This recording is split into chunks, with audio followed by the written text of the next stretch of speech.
The horror genre has its subcategories like monster, slasher, gothic, and all of that. The based on a true story is the one I'm going to talk about. This movie genre is listed as a crime drama and mystery thriller, but I think it's also a horror movie that's based on a real crime. Roseanne Quinn was a 28-year-old school teacher in New York City who was going to night school to obtain a master's in the specialty of teaching the deaf.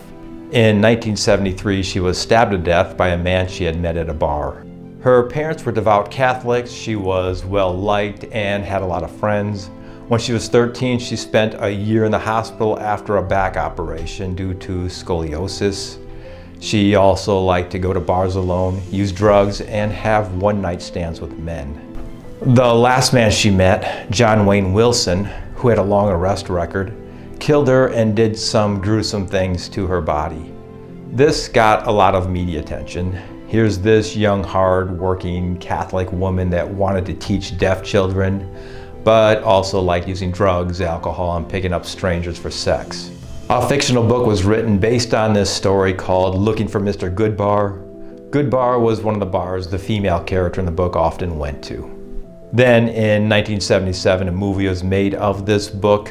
Some reviewers were upset at the message they think this movie puts out, but this wasn't a completely fictional story.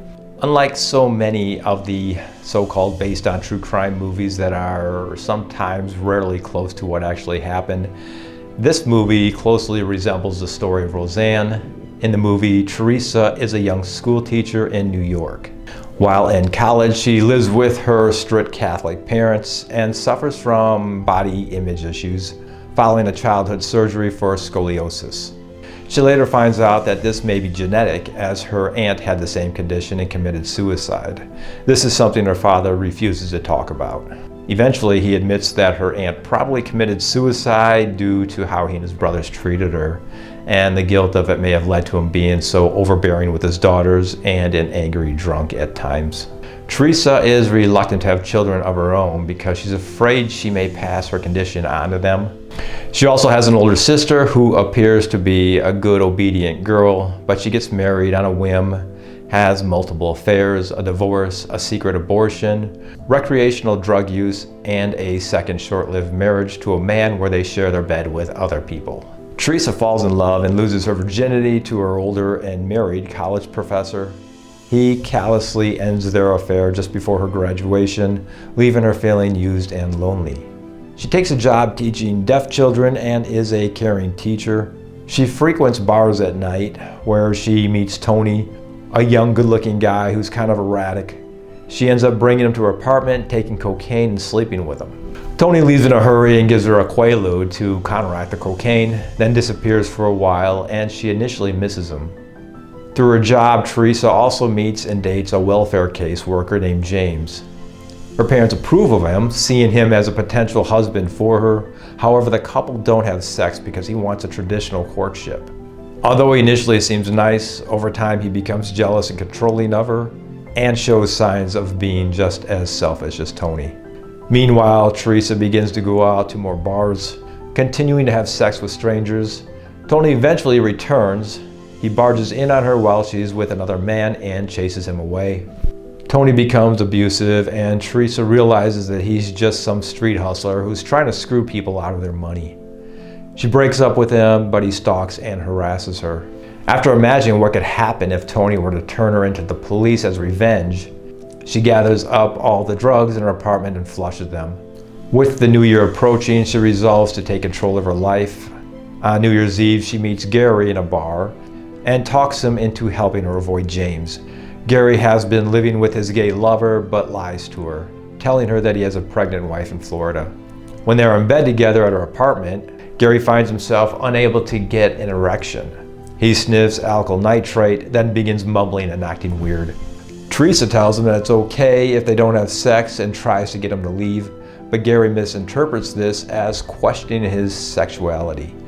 In a rage, he assaults her and stabs her repeatedly, killing her. Some people feel that this ending unfairly made it look like Teresa was murdered as a result of her drug use and open sex life. After all, most of the guys in this movie are doing the same thing, but they go on with their lives having no bad consequences. But Teresa is just like everyone else in this movie. Flawed people who put on different faces for work, school, friends, family, just like we all do in real life.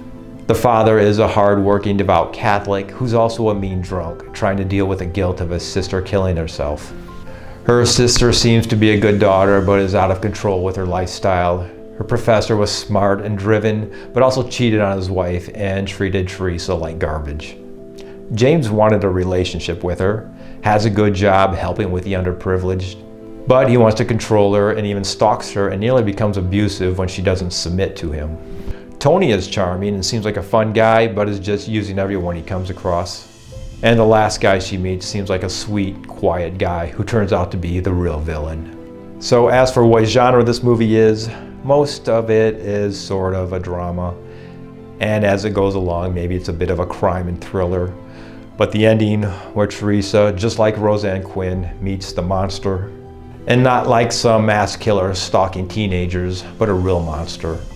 The ones who are out there with all sorts of lifestyles, maybe happily married with children, or wandering the country working odd jobs, or pillars of their communities, or a quiet, assuming neighbor, all without attracting any attention while hunting for innocent victims. Which makes this movie the scariest of horror movies. Good night. Boo.